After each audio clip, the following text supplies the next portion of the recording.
So yun guys, magsasalita na ako about dun sa issue nila Ares at Jello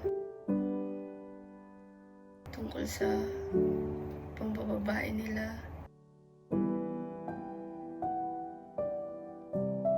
Akala ko nung una, naninira lang talaga sila Onyo Boy.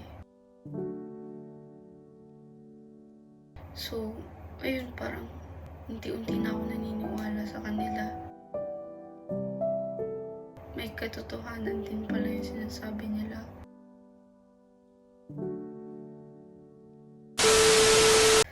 So yun guys, magsasalita na ako about dun sa issue nila Ares at Jello tungkol sa pambababae nila na nag-par sila, tapos tig-isa silang babae. Akala ko nung una, naninira lang talaga sila Onyo Boy. Sila Radic, ganyan. Na niloloko ako, ganun. Hindi naman talaga ako gusto ni Jello. Ginagamit lang ako ni Jello kasi kapatid ko nga si 150, ganun.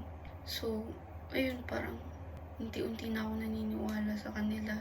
Akala ko naninira lang nung una. Pero may katotohanan din pala yung sinasabi nila. Nung una guys, diba, hindi naman sang-ayon yung kapatid ko na manligaw si Jello sa akin. Kasi nga yung nangyari sa akin noon na niloko rin ako. Tapos ngayon mauulit lang ulit. Kaya hindi ko pa sinasagot si Jello kasi gusto ko pa siya kilalanin. Pero ngayon, mukhang alam ko na yung sagot. Hindi ko alam kung mapapatawad ko pa siya.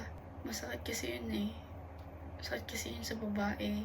Kasi questionin mo yung sarili mo. Kung ano yung pagkukulang mo.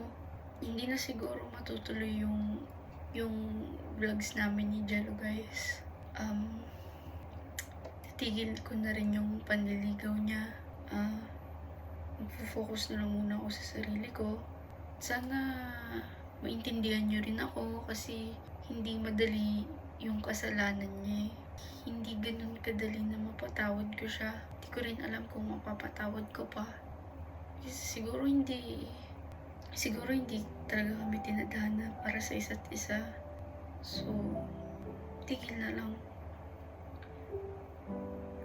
Hanggang dito na lang siguro muna. Sana supportan niyo pa rin ako guys. Kahit tinigil ko na siguro yung panliligaw niya. So, dito na lang muna. Maraming salamat sa sumuporta sa amin. Sumuporta sa panliligaw serye. Maraming salamat po. Dito na lang po muna.